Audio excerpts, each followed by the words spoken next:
am a 33 years old female, have been engaged to my fiancé, 37 male, for 5 months. We don't share finance because that's what he wants. I got a raise on my salary. Now I earn 30% more than he does, and I notice that he's been using this to ask me to pay for him and his friends.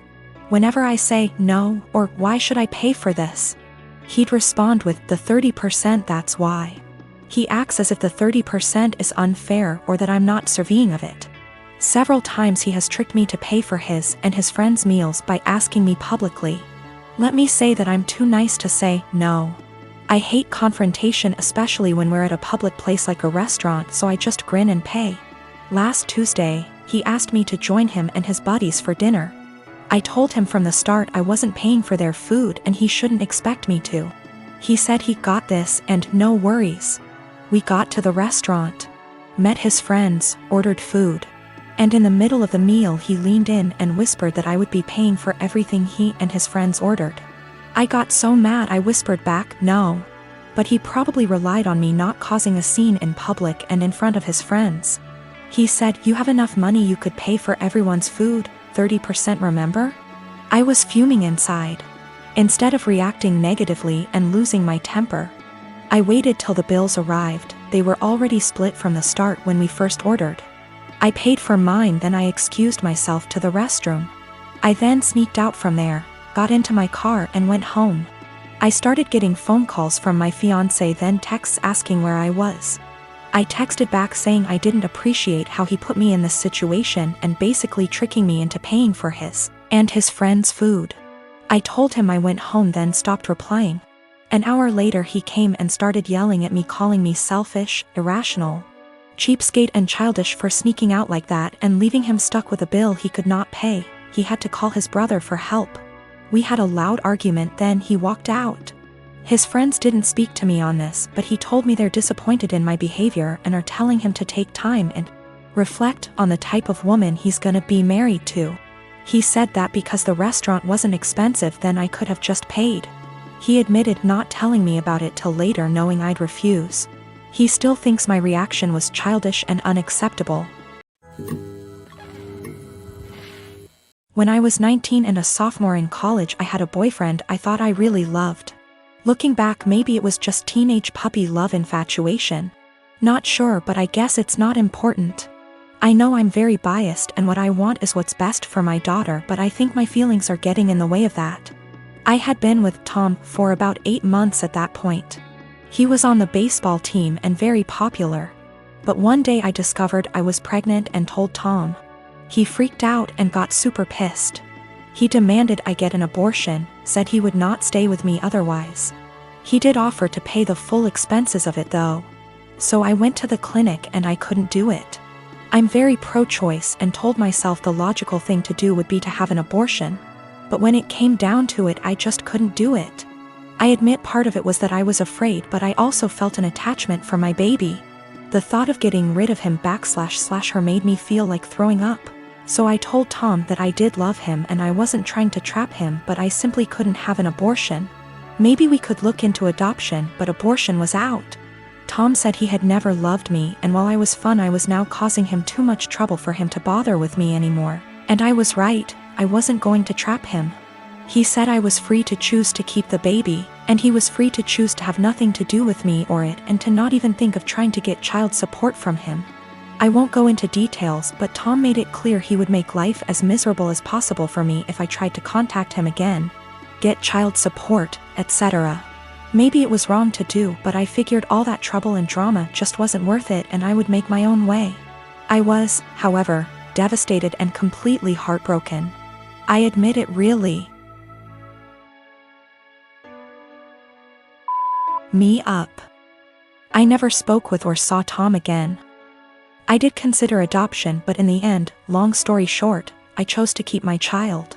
Faith is 4 now. It's been a long and hard road, but I graduated college and got a job.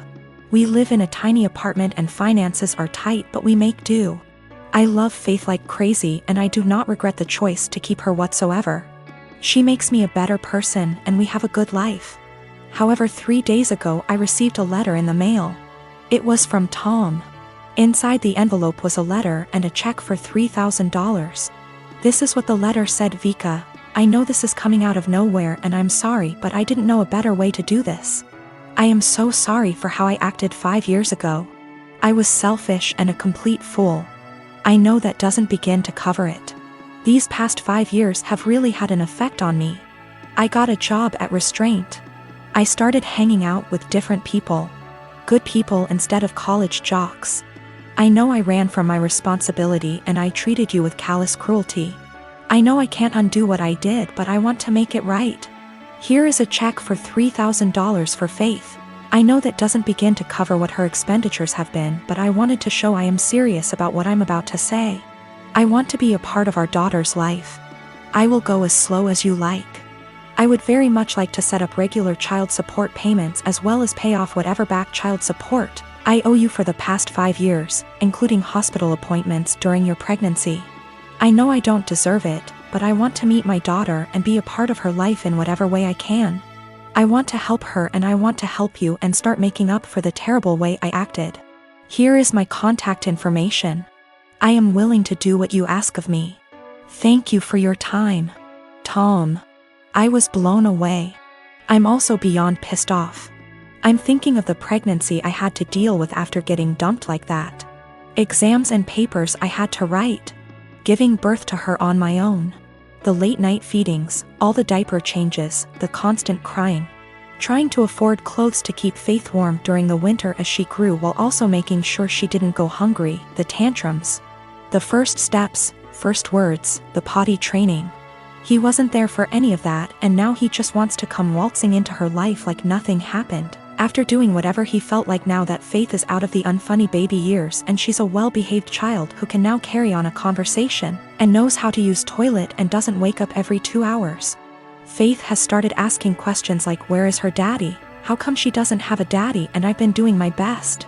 I've been saying mommy doesn't know where daddy is, true until now. And she doesn't have a father because daddy wasn't ready to be one when she was born. Maybe that's the wrong answer, but I am doing my absolute best. I'm thinking of how Tom hurt me and bailed when life got hard. I can't stand the thought of him doing that to Faith. She's a sweetheart and quite sensitive. She doesn't understand unkindness. She makes friends with everyone and is very innocent. I've done my best to teach her to be a calm, kind, respectful person, and everyone loves her. However, I do know she needs a good male role model in her life, and I do feel guilty for not having one for her. I haven't had a boyfriend or dated since Tom because all my energy and focus has been on graduating college, getting a job, and being a good mother to my daughter. I never really thought about Tom much after Faith was born, but now that I am with this intrusion into our lives, I think I hate and despise him. I want him to just go away. I wanted to not even cash the check and to tell him to take his money and shove it, but my parents and close friends reminded me that that is Faith's money and she is entitled to it, and I agree. At minimum, I want to get some child support going because Faith deserves all the financial assistance and opportunities she can get. However, I know if I get regular child support, Tom will want to be in Faith's life, and frankly, I don't want that. I don't want him to hurt her and bail when life gets hard, because it is when you have a kid. I also feel like he doesn't deserve her.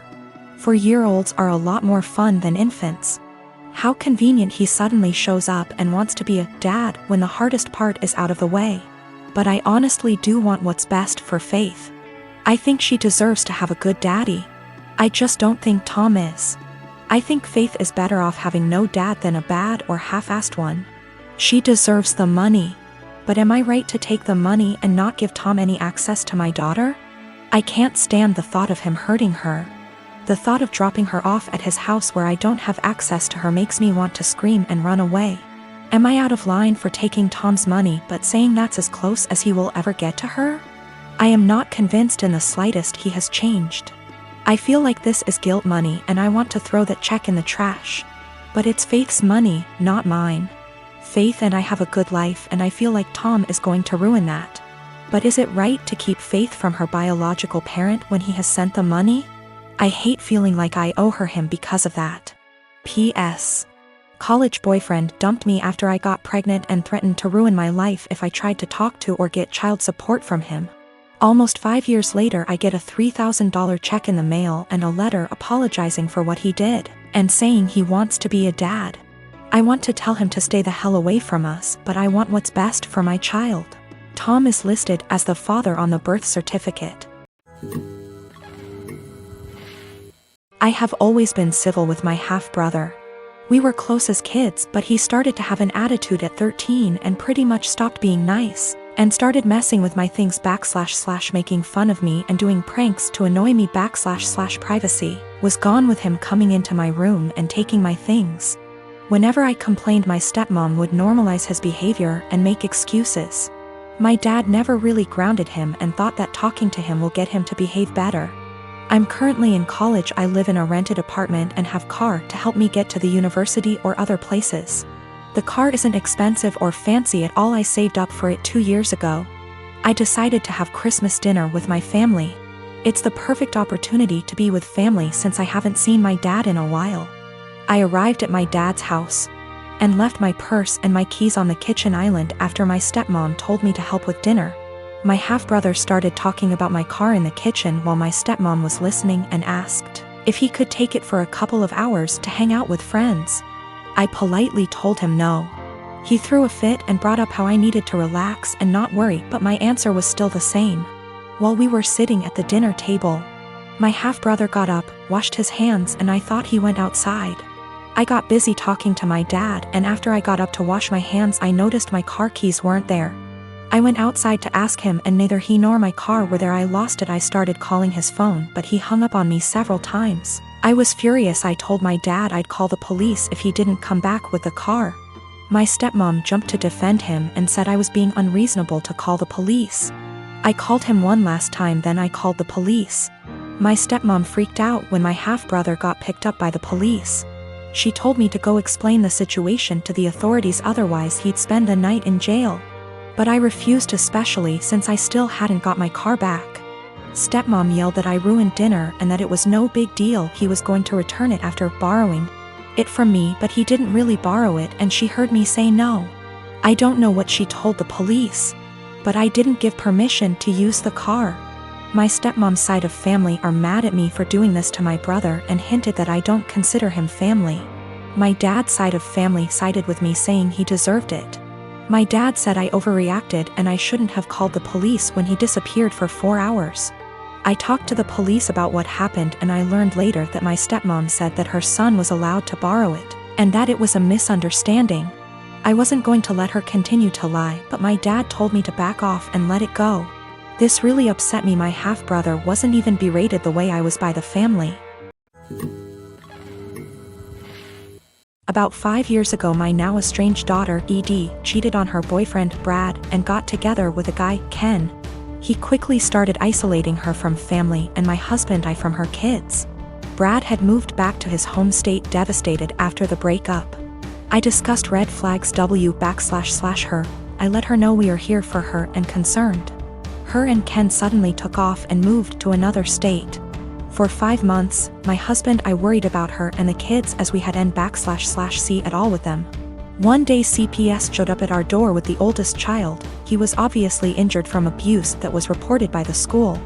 We had no idea they had moved back to the area. We agreed to take them in. The next 20 months were traumatic, complicated, emotional, and difficult for everyone. Through it, we re-established a relationship with the older child's dad, Dan. Daughter failed to comply with her plan and remained with Ken. Dan worked hard to get custody of his child, and he gave Edie scheduled weekly phone calls. She called oldest child 2x nothing since. We agreed to permanent custody of youngest. In the process, I put aside the hurt Edie caused and agreed to scheduled weekly phone calls and supervised visits in person when schedules allowed. Legally, any or no contact is at my sole discretion. Ken was not allowed to interfere / attend. Edie quit calling / scheduling visits after 3 months. I reset the call schedule to 1 XEA mon. No calls. 6 months later, she calls and wanted me to drop everything for a visit the following day. I couldn't because I had to go back to work. Calls stopped again. She left Ken, has a new BF. I know nothing else about her life / whereabouts. She started calling again about a year ago, and I let her know that if she was consistent with her monthly scheduled calls, we would move towards weekly calls again. She called 2 months in a row, skipped a couple months, then called 2 more months in a row. Last one happened to be night before child's birthday. She asked him what he wanted for his birthday. He said a call from her. The next day, as he blew out candles, he said, "My mom is gonna call now." He had the biggest smile on his face. Call never came. He refused my offer to call her. We survived an emotional meltdown.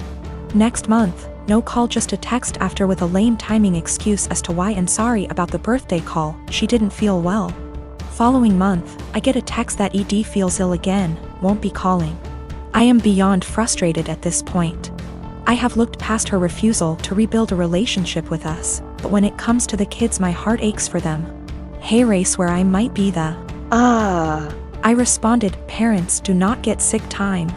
We all had COVID recently, including me, and I still took care of the children. If you do not have any time for him once a month, I don't want my time wasted with your excuses." Of course, calls stopped again.